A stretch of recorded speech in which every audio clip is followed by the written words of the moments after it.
All right. I could just lift the motor up. It's just over 100 pounds.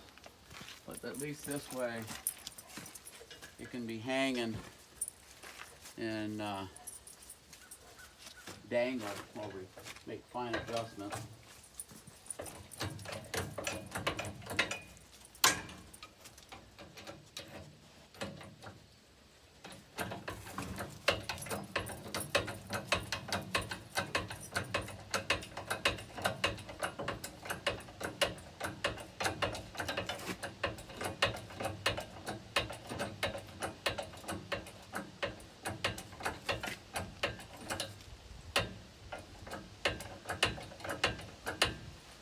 Taking this 35 horse motor and putting it where a 26 and a half used to be. We're going from a Kohler to a Briggs. This is a Briggs and Stratton Vanguard motor, 35 horse on a Scag. It's a Turf Tiger. And the motor was suffering. Somehow the valve had got bent. Well, the push rod got bent. The valve got bent as well, so it wasn't shutting all the way. So something had gotten into the intake, went through the valve somehow, and it went between the piston and the valve at least once, slightly tweaked it, and pretty much that was the end of that. Running motor in the second cylinder. It's a 2-cylinder. The compression was down to 125 when I did a test, and according to their manuals, the Kohler EFIs are supposed to be a minimum of 160, and they could be up to 190 when they're running. So that's quite a bit of a drop. All right, now we just gotta make a little bit of room. Tip that motor down in there. I don't know that I can tip it without. Probably should just unhook that. Just one side of the heat exchange. Let me get a screwdriver. You can look at the motor swing in there.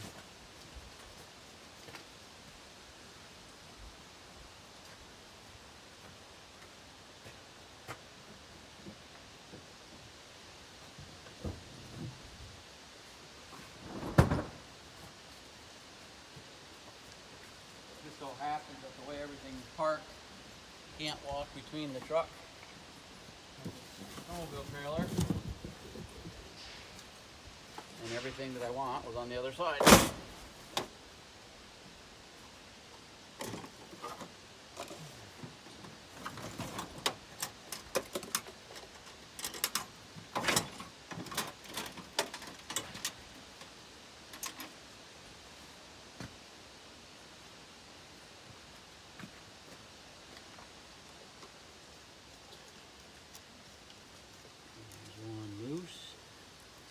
Loosey-goosey, and one of these is gonna have to be replaced anyway that I'm taking off, so it's not like it has to be, it's not like it's a waste of motion. This one bottom one had been rubbing on the old motor for some reason, don't know why.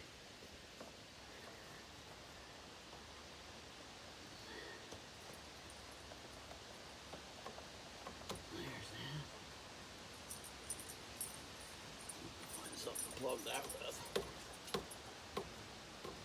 There's that.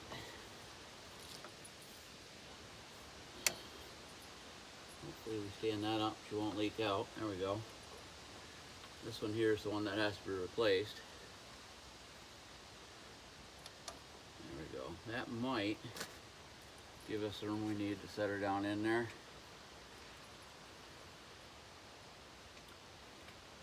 The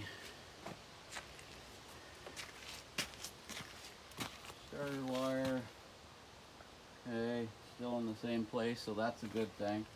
This is the oil drain on this side. Hopefully Yeah. Hopefully that won't be too bad. Let's see if we can gently let her in there.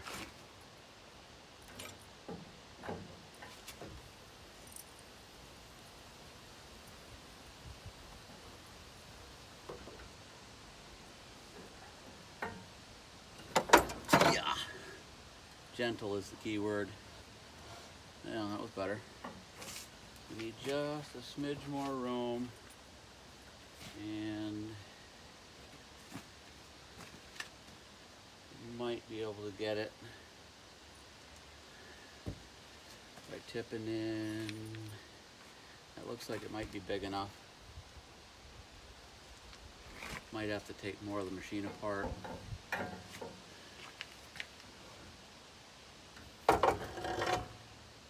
Oop, oop, oop, don't want to go that loose. I want to have some weight. Okay. Yeah, so it appears as though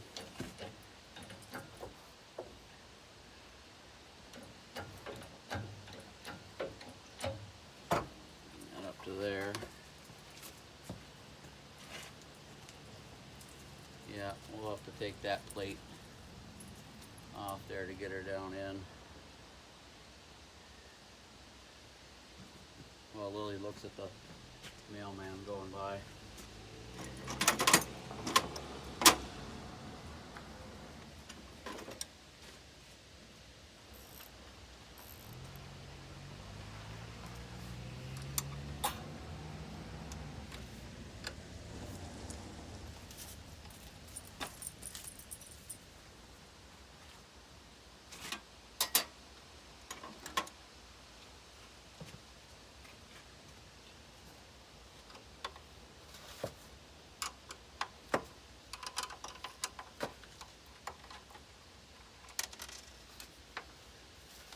And not to lose all the pieces and parts that we have. We're definitely going to need them back.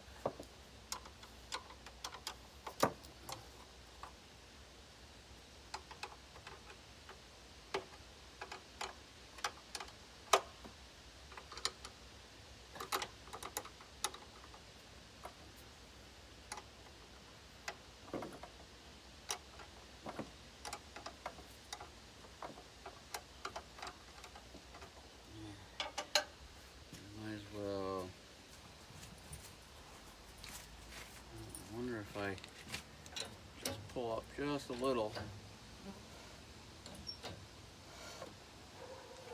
that pulls enough off this. It might have.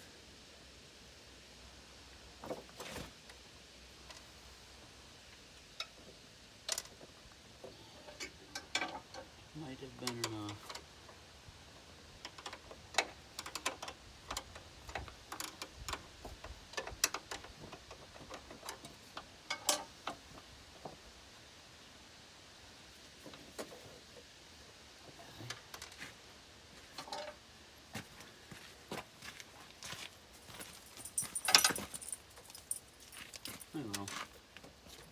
I will.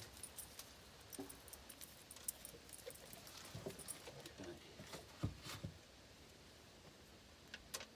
That's out of the way.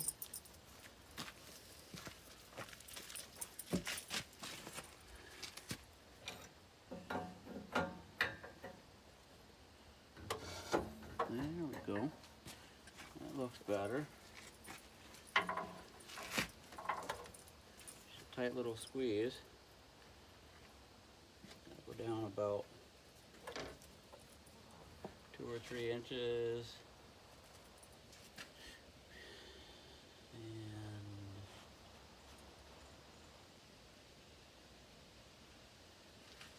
this back screen might have to come off, which is it's an initial screen. It's not the final screen. It's an initial substance screen. I'll show you.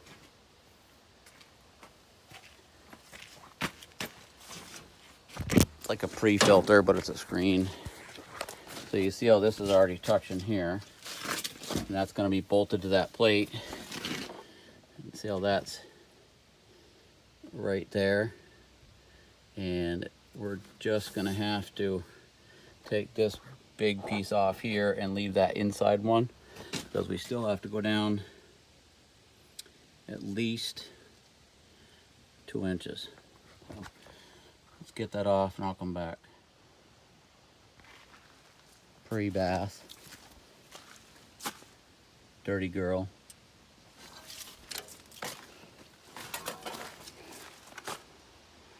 Really needs a scrubbing, doesn't she? Dirty, dirty. Wheels caked with mud. Terrible. Mean old father doesn't take care of her. But, one more minute.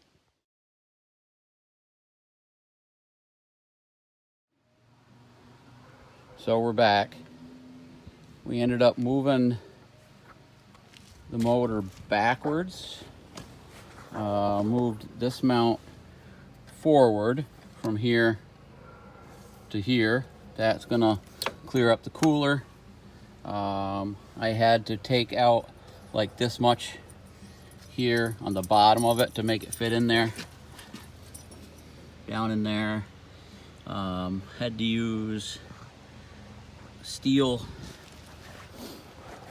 big steel washers that I had accumulated a whole bunch of these, but you can see how huge they are. So they got a good base surface.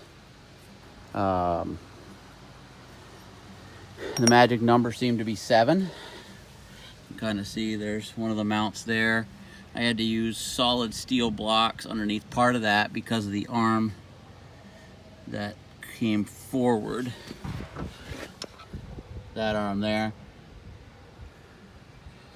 But now I'm running the throttle cable here because it was too short. It used to come from over there and come around this side of the motor to about here, and it just wasn't going to reach all the way around here to this side.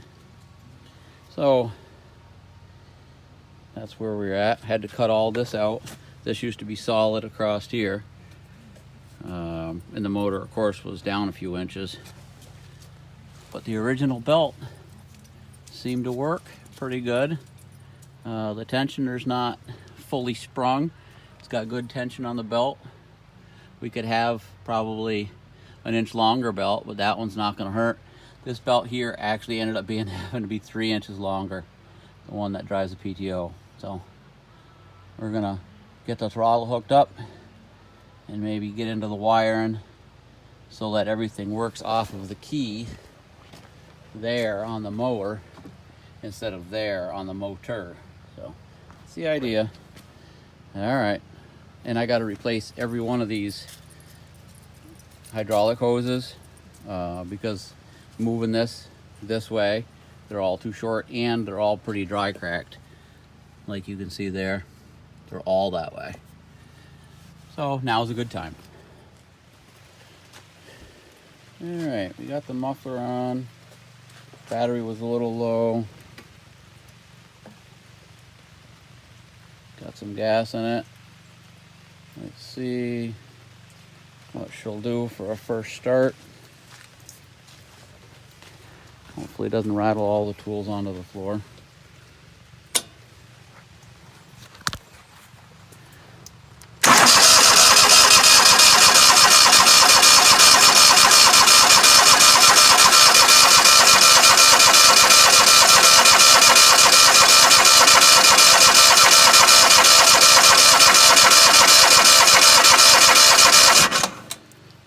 Okay, so the gas is coming up just a little bit, but it's not making all the way to the carburetor by the sounds of it. But most of these pumps, they don't pump well while cranking, and they don't pump air well. So you got to get some fluid in them. So what we'll do is we'll squirt a little gas into the carburetor. Oh, you know, There might be one other issue too, is the return. I never did take the plug out of the return, so it's possible that with that plugged, it's not breathing. So let me get that out and we'll